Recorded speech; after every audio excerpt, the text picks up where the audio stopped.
My guest today on 12 Minutes With is Luca Parmitano, an Italian astronaut for the European Space Agency who has been selected as the pilot of NASA's Artemis III mission, the next step toward the moon landing.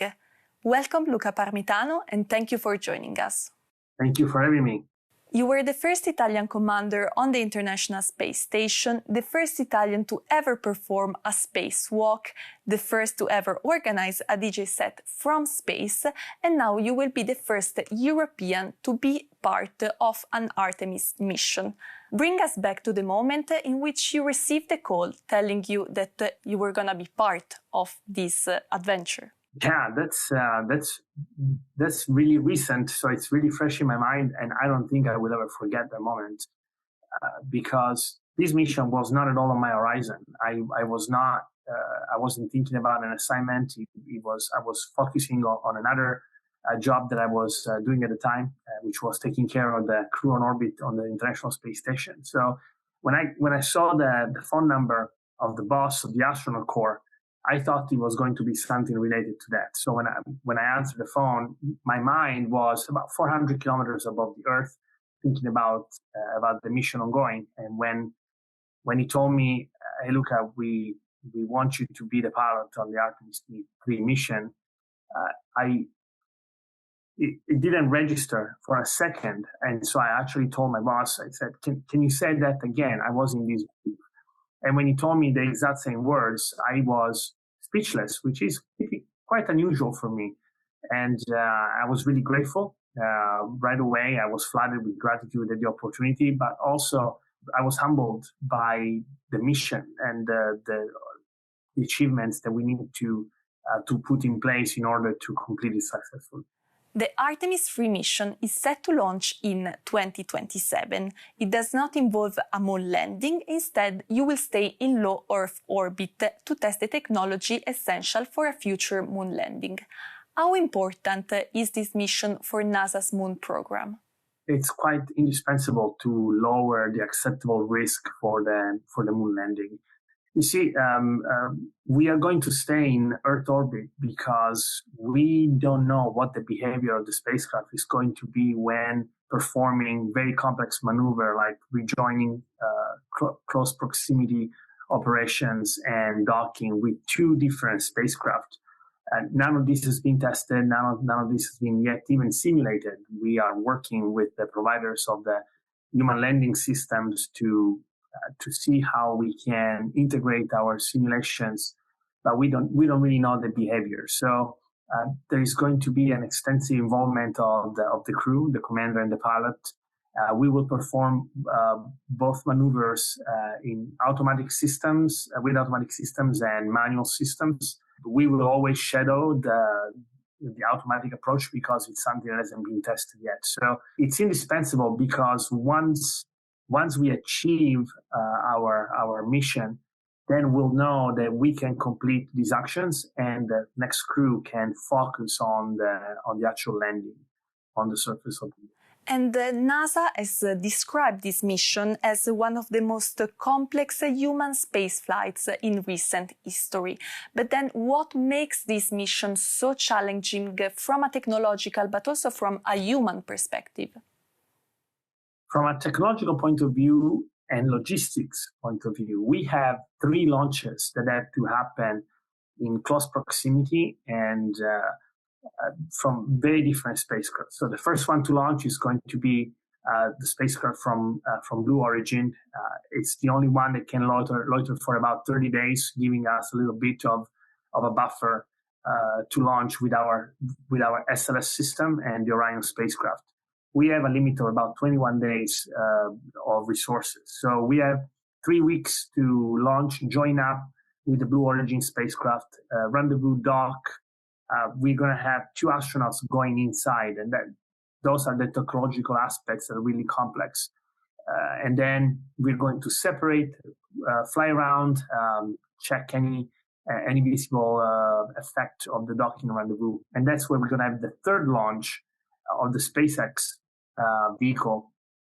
They're also going to go into Earth orbit, and we're going to perform 2 rendezvous and docking again, manually and with automatic systems.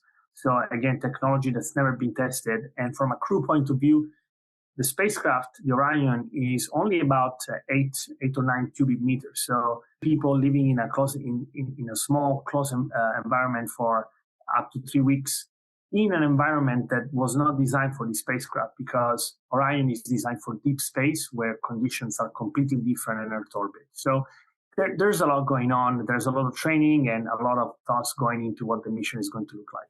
And indeed, about this training, how are you and then your other crew members getting ready for such an adventure?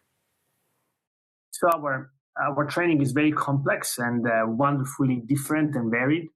Only last week, we were at Pax River, which is the United States Naval Test Pilot School. We were there refreshing our skills as test pilots and flight test engineers.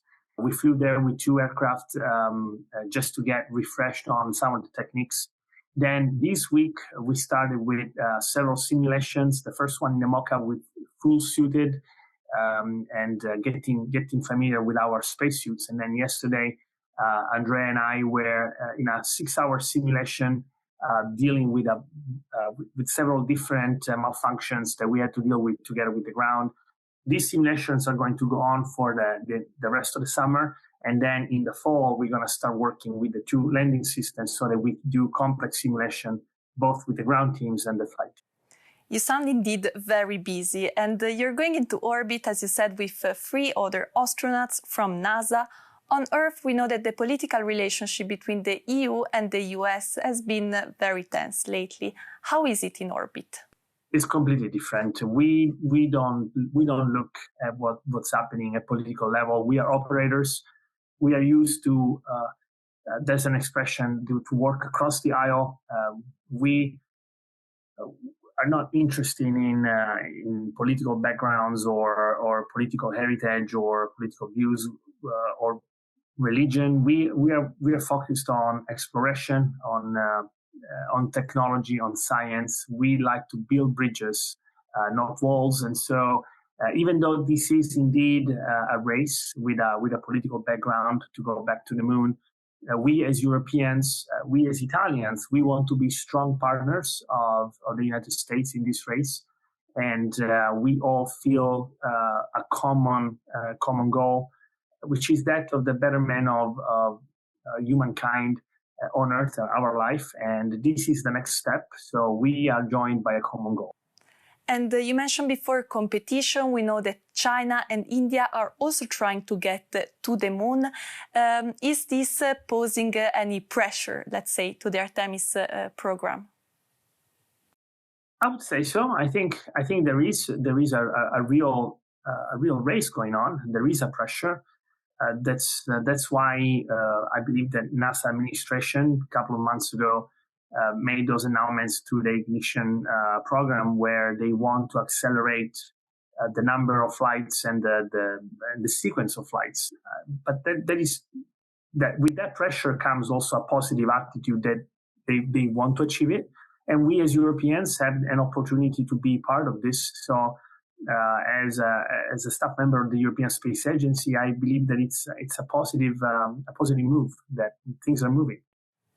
NASA is targeting mid to late 2027 for Artemis III, but some experts say the timeline is kind of ambitious. What are your thoughts on this? I think it is ambitious, and I think it should be ambitious. If we want to achieve complex objectives, you have to be ambitious and push hard. We are getting ready for this mission as if it's going to happen within 1 year. If that doesn't happen, it will not be because we are not ready. It will be because part of the system is not working at the same pace that we can put in. In a moving speech after being selected for Artemis III, you said that Italy was your launch pad and that the European Space Agency was your launch tower.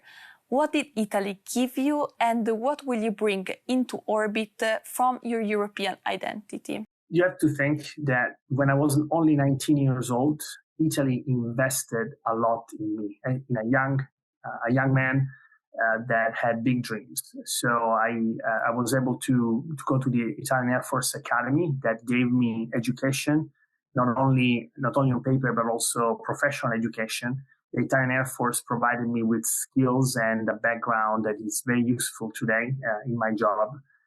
But in general, the Italian system, which is a 100% free education system, gave me a lot of different tools that allowed me to continue growing as a young man, as an expert, as a professional, as a pilot. And then for Europeans, we have an incredible gift. People my age, we were not born Europeans. We became Europeans. This identity was desired. This identity has been a goal, something that we wanted to achieve. And so I bring that strive. I think that desire. I bring that strong feeling that this is something that I've always wanted, that we wanted as Europeans. And I bring that with me to share with everybody else. What will you miss the most when in orbit? Oh, I can already answer that question. Absolutely nothing. It's the time on orbit is limited. We all know that. Even if you go for a long duration missions, and I've spent 366 days in orbit on 2 different missions before. We know that it's borrowed time. It doesn't belong to us. So when you go on such a mission, when you have that privilege, you leave everything on the ground and knowing that you will be there, and you go up thinking of everything that you can get from living on orbit. So I already know that I will not miss much. I will be looking forward to a good coffee once I land, but I would say that that's about it. Thank you very much, Luca Parmitano, for joining us on 12 Minutes With, and good luck for the Artemis III. Thank you.